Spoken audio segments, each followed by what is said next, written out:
turned my head to the far right corner of the living room, towards where I'd heard the sound.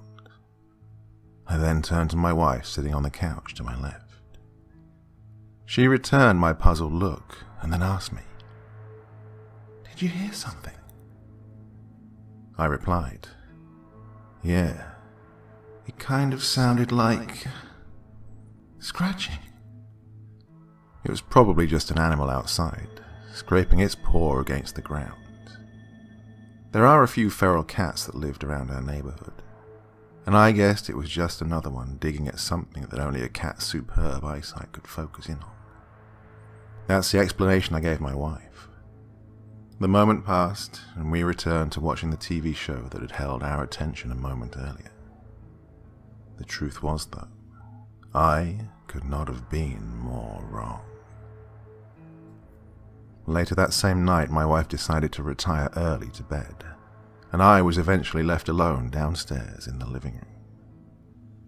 I'd always been one to stay up late, despite the fact that tonight there didn't seem to be anything else to watch on TV. At least, nothing I felt was worthy of my time. Nothing on Netflix either that piqued my interest, and I'd already watched all the movies in my home collection more than once. So, I just reclined back in my chair and stayed there in the peace and quiet, just soaking it up for a while. That was until I heard the sound again. The scratching from the exact same spot. This time I decided to be more proactive about it and stood up from my chair to investigate. I put on the front porch light, guessing that if there was some small animal out there, that it would certainly be scared off by the sudden explosion of light. Or if not that, then when it heard me undo the deadbolt and open the door, it would definitely bolt. Somewhat surprised, I looked down to the area past the side of the porch and saw nothing. Slowly scanning the nearby shrubs, expecting to see the reflection of light in the animal's eyes, I still saw nothing. Like many of the other homes in our neighborhood, our front porch is made of cement. I summarized that that's where I'd heard the noise. Satisfied with finding nothing else, I went back inside and shut the door. I finally decided that that had been enough excitement for one night, and retired to bed myself. I work an early shift for my job, and therefore I'm up before anyone else in my house. That includes my wife and 2 young kids. I was just finishing up, getting ready to walk out the back door, when I heard a now familiar noise come from the living room.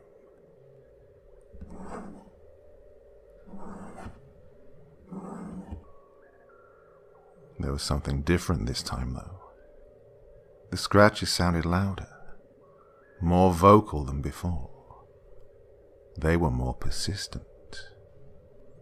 They came again, even more rapidly the second time.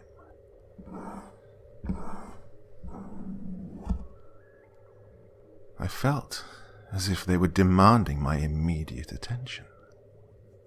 I went out through the front door, being careful to make as little noise as possible. After all, I didn't want to wake either of our kids up this early and leave my wife to deal with the aftermath. I decided to make a couple of rounds encircling the house, attempting to seek out the source of the now persistent scratching. I methodically searched the shrubs, starting in the front and making my way to the back of the house. Still, I saw nothing. Equally puzzled and disappointed, I gave up my search and decided I needed to leave for work to avoid being late. While there, my attention was split, as I found it hard to focus on anything else but the strange, somewhat ominous scratching I'd been hearing. Even more troubling to me now was that I still couldn't identify what was producing it. A few more days passed and the scratching continued. My wife was growing increasingly worried, and the kids refused to go in the basement to play, as it was possible to hear the scratching from down there as well. Down in that same corner of the house, under the living room. One time I even went down to listen for myself, and it sounded like whatever was scratching was trying to break through the wall of the foundation itself.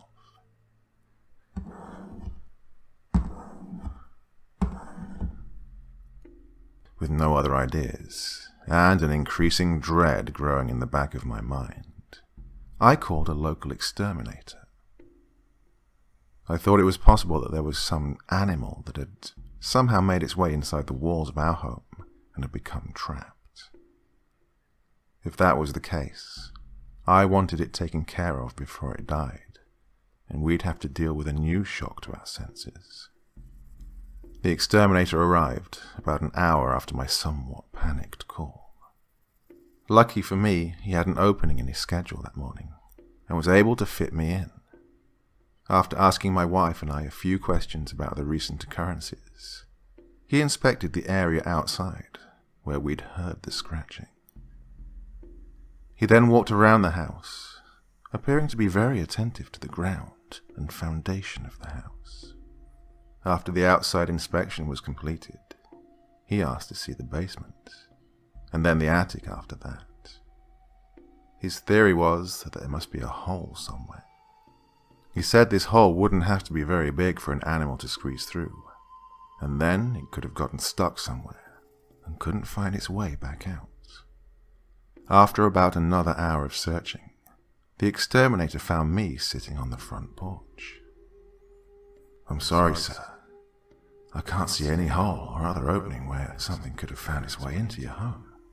And I haven't heard any scratching or any other animal-like noises." "Well, what else could it be?" "I wish I knew, buddy. Well, if you folks see anything else, just give us a call, okay?" "Thank you for your time." Just as he turned to leave,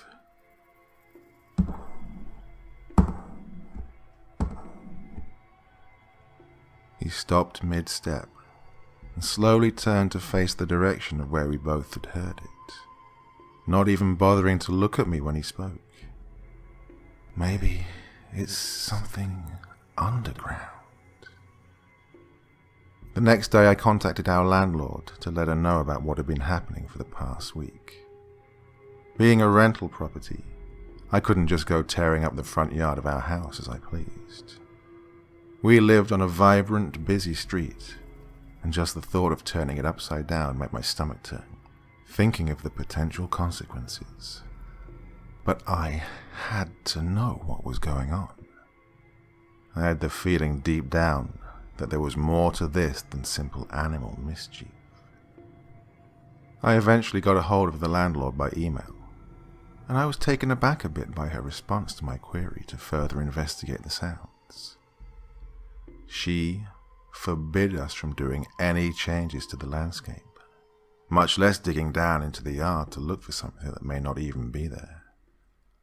I was immediately suspicious. I gave my wife the bad news. She'd finally decided to leave and take the kids with her to go stay at her dad's place.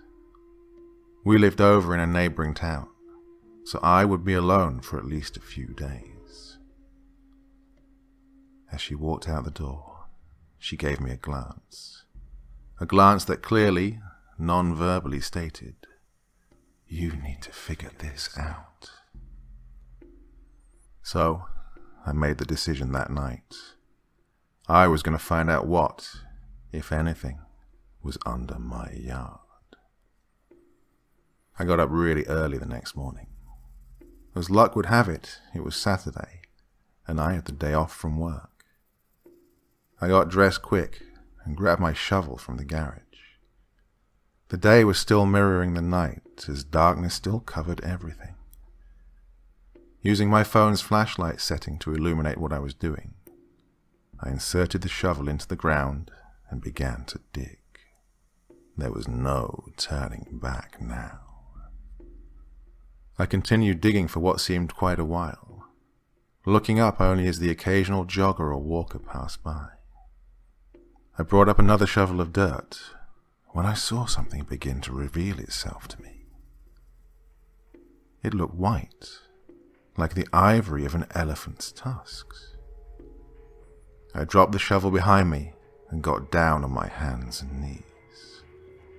I began to dig with my hands furiously. Somehow, I already knew what I'd found. As I pulled it out of the ground, I carefully brushed off more dirt and some bugs that had accumulated inside and around it. It was a child-size human skull. Soon after that, I found the rest of the body. I called the police when I was finished. My landlords were taken in for questioning. The house and my entire yard became a potential crime scene. The entire town was talking about what I had discovered. Even my wife and I had to sit down at one point with the police and retell our entire story to them. Given the enormity of the situation, my boss was able to give me some time off work until things cooled down. It was all so overwhelming. I didn't want to talk about it with anyone. I was thankful for the time off from my job. I just wanted to be there for my family, to help them get through this. The police conducted an extensive search of the house and yard. Out of all of it, there was only the one body. The body belonged to a young boy who they identified through dental records. I'm withholding his name. Apparently, he had disappeared from a town almost 100 miles away about 10 years ago, based on missing persons reports. My family and I had only lived in the house for a little over 3 years now. I never did find out how he died, and honestly, I didn't want to know. No suspect was ever found, and the police had no plausible explanation for the scratching noises we'd been hearing. It just wasn't possible, they said. I find it hard to sleep nowadays. Whenever I close my eyes, in the darkness I see the boy's bony arm reaching up out of its shallow grave and bringing its white fingers across the brick of my house. Again and again and again, until there's nothing left but dust. A few months after, things began to die down, and life started to resemble something normal. I answered a knock at my front door. Standing there was an elderly man in his mid-70s. He introduced himself as Arthur, last name withheld. He told me he'd been the previous occupant of the house with his wife until they'd moved out about a year before we'd moved in. Arthur asked me how I was getting along since everything had happened. I said, okay, I suppose. As good as could be, considering everything. Oh, that's good to hear, he stated. But before I could say anything else, he looked around nervously and then asked me another question about something there was no way he could have known about. A detail that the police never released to the media. Tell me, son, when did you first hear the scratching?